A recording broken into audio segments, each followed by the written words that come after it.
More than 2 decades ago, Oddworld made its debut with Abe's Oddysee, which spawned a successful and unique series of action puzzle games, culminating in a remake of the original game in 2014. 7 years later, however, after years of quiet development, Oddworld Inhabitants has made its triumphant return with Oddworld Soulstorm. This new game is pitched as a remake of the second game, Abe's Exodus, but in reality this is the most dramatic transformation for the series since Stranger's Wrath. What we have here is a systems-driven adventure game that takes advantage of modern physics and material systems to deliver utterly unique ideas while staying true to its odd roots.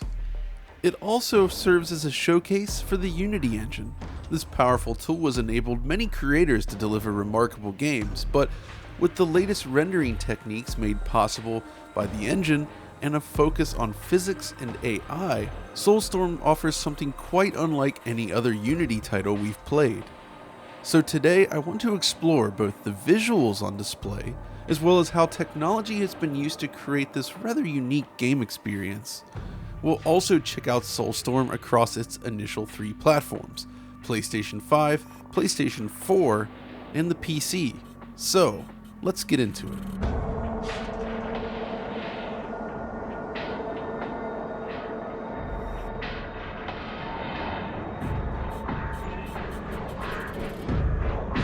Released back in 1997 on the original PlayStation and Windows PCs, the original Abe's Oddysee carried the torch once held by games such as Flashback and Another World.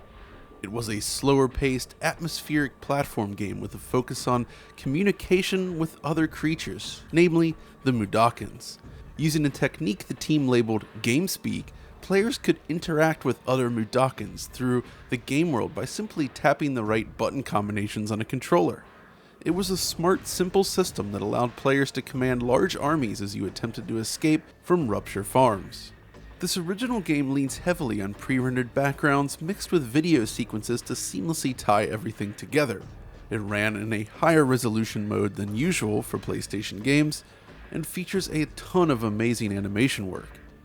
What made it so special though, at least in my opinion, is its atmosphere. With just a hint of humor, the Oddworld was a dark, hopeless place. Exploring this environment revealed a larger world, and this world served as the basis for many games to come. And as you can see from the inner cover of the manual, this was always part of the plan. Oddworld was quickly followed up with a sequel, Abe's Exodus, which follows a similar mold as the first game. It still features beautiful pre-rendered backgrounds, but the quality of everything has been ramped up to the next level. New quality of life features such as a quick save were also added to the mix, and it was widely considered a perfect sequel. But following its release, the series would make the jump to 3D. It started with Munch's Odyssey, which, while initially planned for PlayStation 2, ended up launching on the original Xbox instead alongside Halo, Dead or Alive 3, and PGR.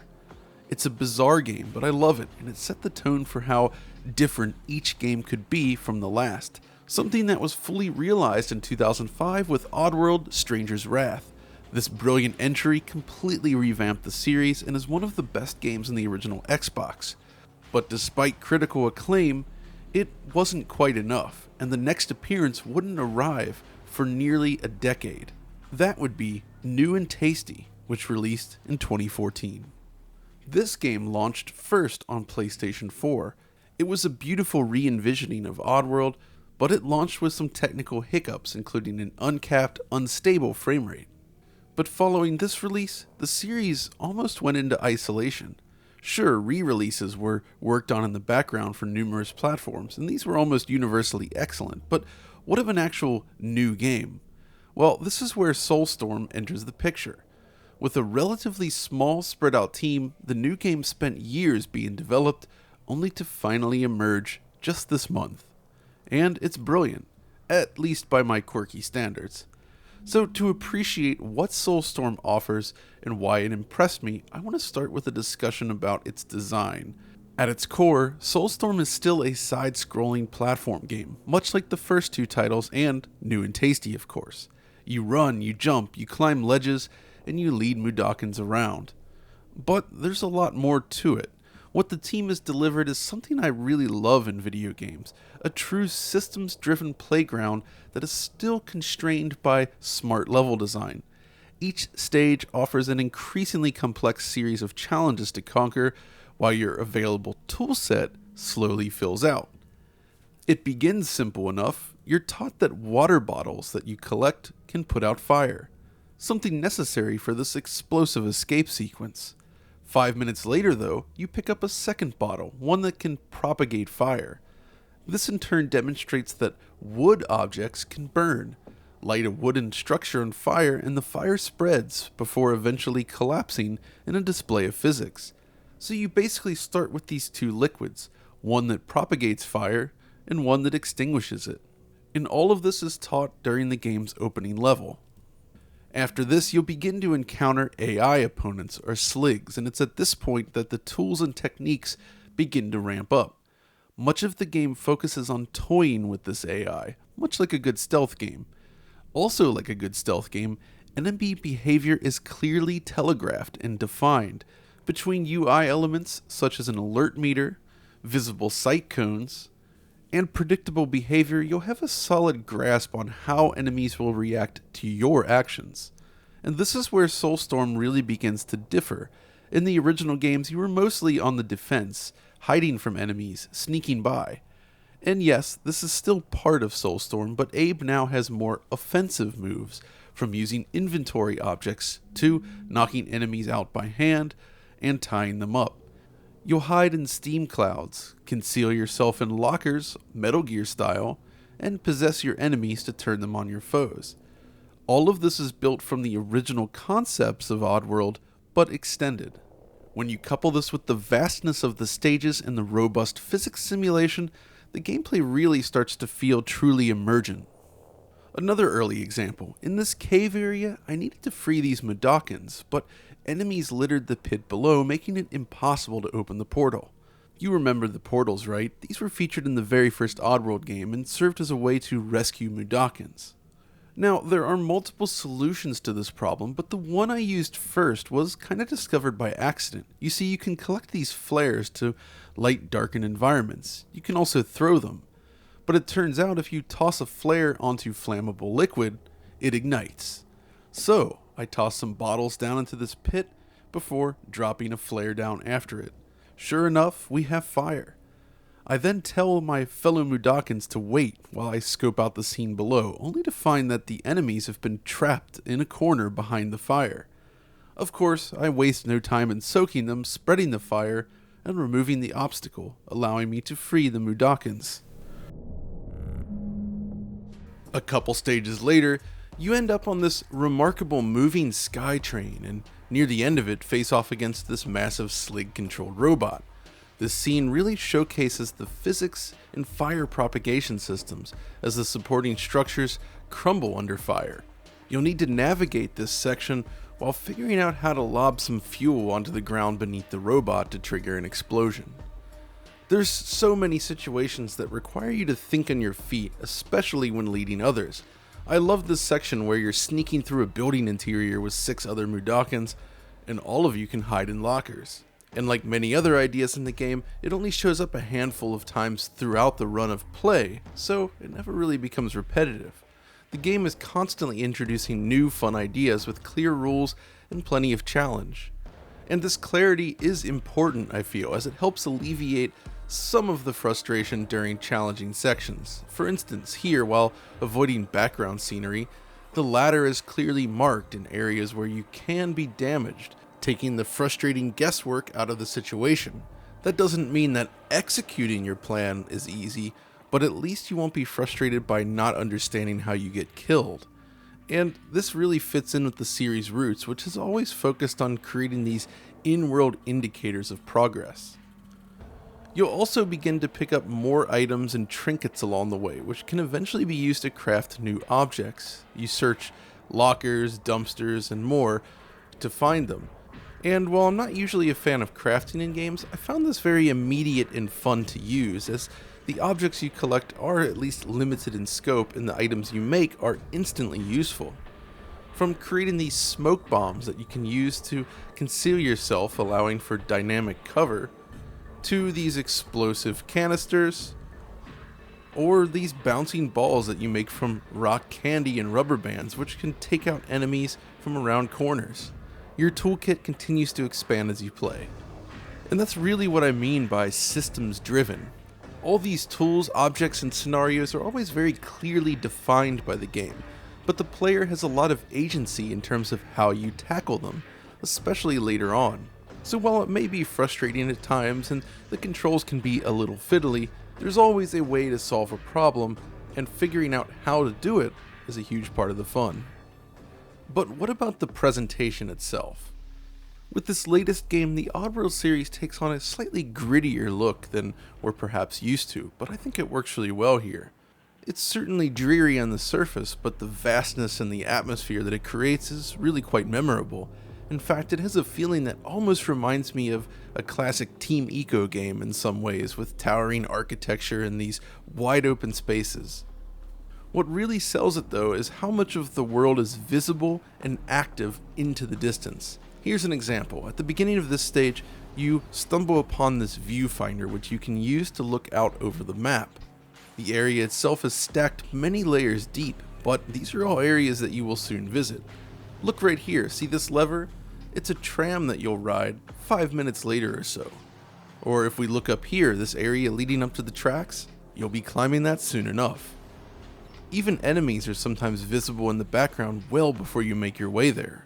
All of this is built around the Unity engine, and it takes advantage of Unity's somewhat recent high-definition rendering pipeline features. This basically introduces a whole host of modern rendering features into Unity. The biggest changes involve the addition of physically based rendering and unified lighting. These features are nothing new per se, and have been utilized in many other games and engines over the years, but it was an important step forward for Unity when it was introduced, and allows developers to create much more impressive looking games. The game was predominantly created using the stock Unity engine, though the team did have access to Unity Source, which was crucial to the optimization process, no doubt. So what do you get in Soulstorm then? Well, for starters, both the fidelity and scale of everything has been greatly increased since the previous game. Each map consists of a large primary environment with multiple interiors. Exploration is completely seamless now, and the stages themselves are huge. While select assets are loaded only when the player is in close proximity to save on memory, the majority of the stage data is loaded when you begin the stage, and this is crucial to creating this seamless feel. When you look into the distance, as I mentioned earlier, you're not just looking at imposters, you're looking at actual level geometry that you will be traversing, and many of the animations and actions that you'll encounter are already visible from a distance. Dynamic lights are used in large volume, and many of these lights cast dynamic shadows. You can see this clearly in dark caves such as this. But also when you use your possession magic, check out the shadows here as you move around. You'll also note cloud shadows cast across the environment in numerous stages if you look closely. The world is beautifully and coherently lit, lending it a more realistic appearance. The new material system also helps communicate the types of materials used to build the environments. Stone and rock formations are suitably rough, for instance, while metal exhibits a proper sheen. I also appreciate how some of these materials, such as the aforementioned stonework, closely resemble that which was featured in the original Oddworld Abe's Exodus back on the PlayStation. It all has a really handcrafted look, though as far as I understand, certain sequences, such as the desert background here, actually use megascans, but by and large, everything is done by hand. There's also a huge boost in terms of overall geometric complexity. The size of these maps, combined with the granularity of the various structures used to build them, it's quite impressive to behold. It also looks great in motion thanks to per-object motion blur, which is used to great effect on both animated characters and scenery. It's especially effective during the aforementioned train stage, with objects whizzing quickly by the camera. Beyond this, Oddworld also throws a huge number of characters around on screen. Sometimes you'll see what feels like hundreds of Mudokons scurrying across the backgrounds, and in some scenes you're tasked with protecting them as they make their escape, so it's not just window dressing.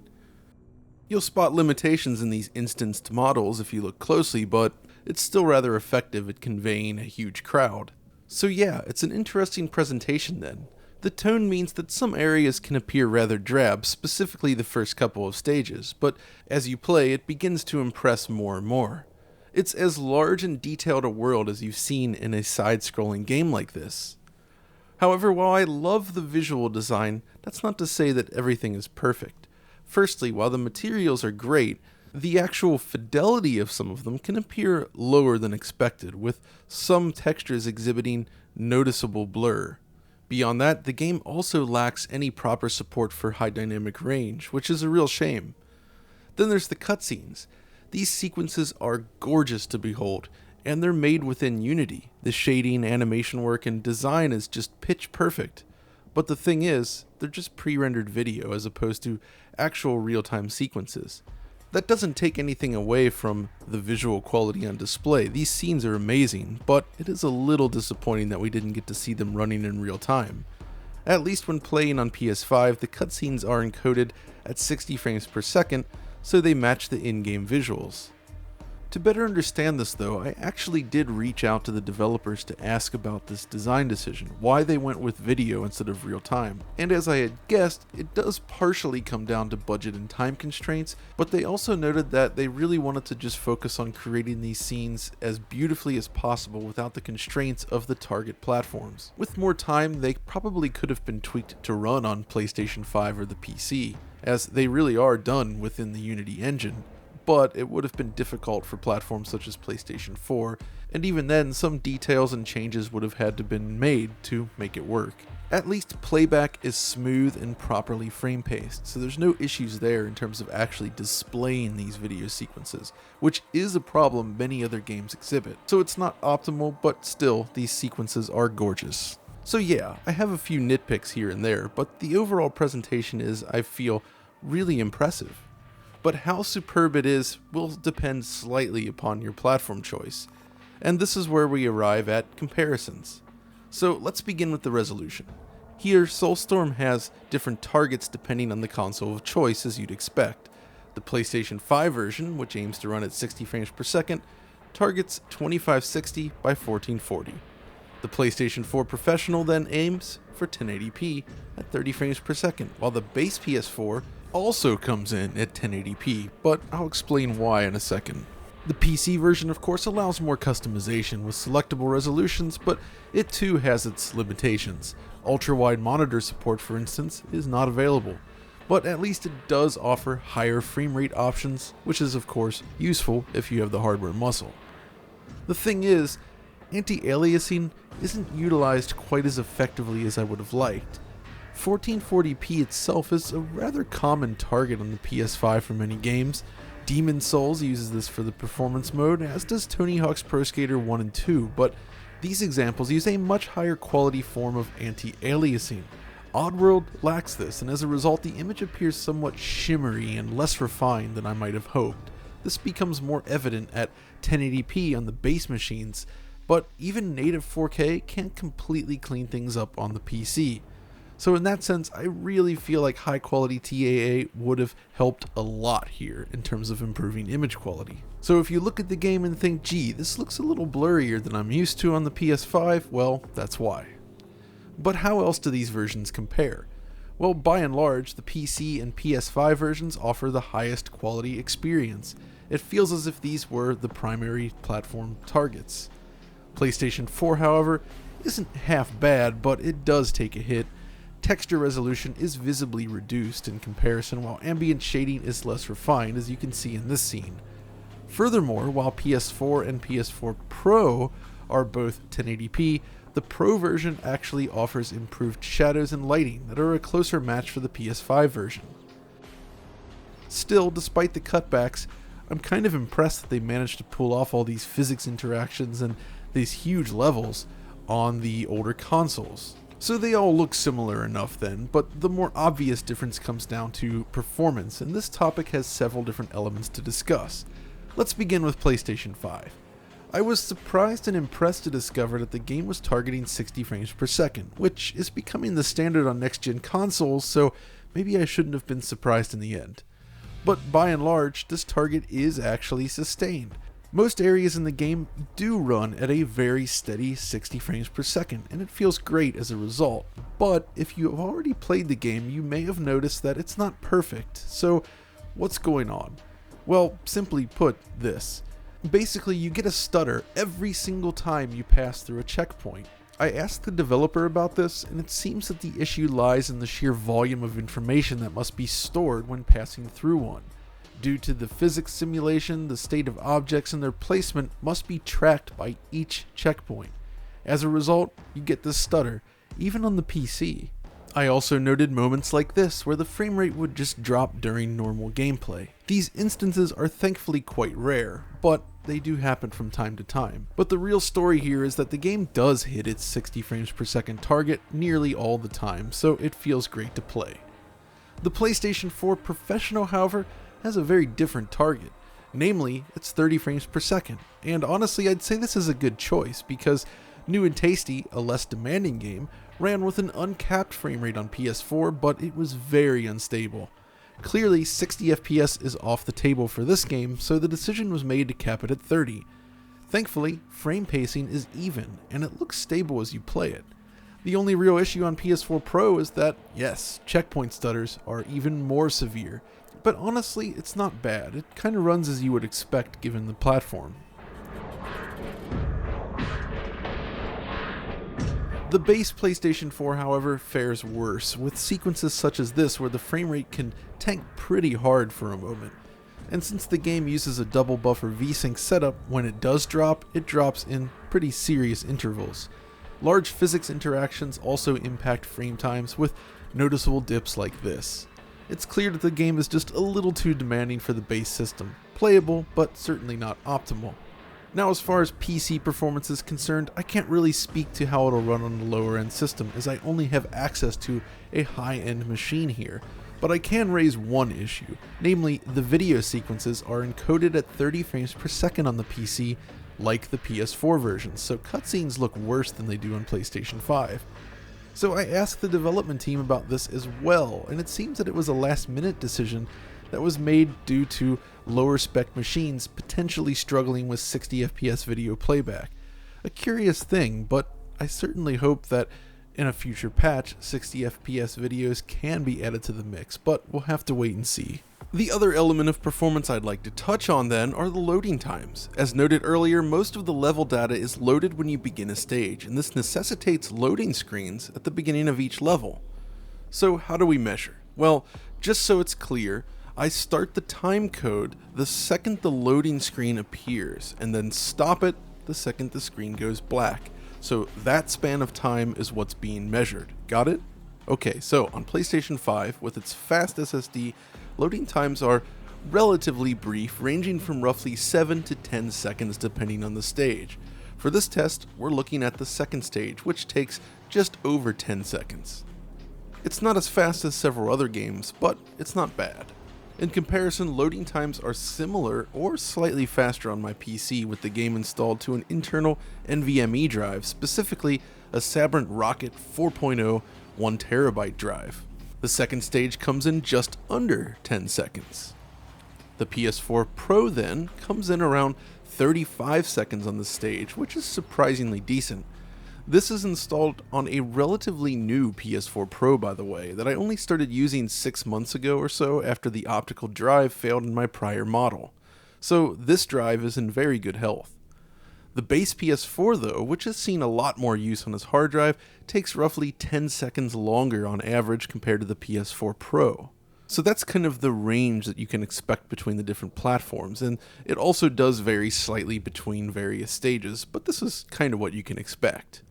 I also want to briefly mention the audio mix, which is interesting. This is a 2D game built within a 3D world, and they do make use of this for the sound. When using a surround sound setup, the music, for instance, is pushed into the rear channels, while sound happening on the active part of the stage is predominantly in the front. But as objects pass from the front part of the stage through the virtual camera, you get a nice panning effect as it moves from front to rear.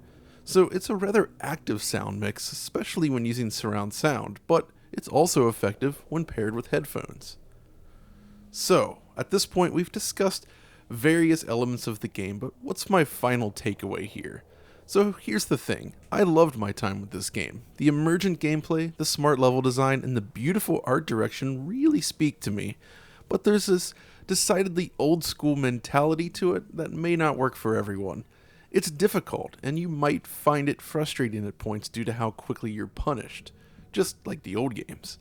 Beyond this though, while I love the visuals in this game, it does feel as if the first 2 or 3 stages are much less visually striking than basically everything else that comes later. So if it feels a little dull with your first impression, keep going because it really ramps up.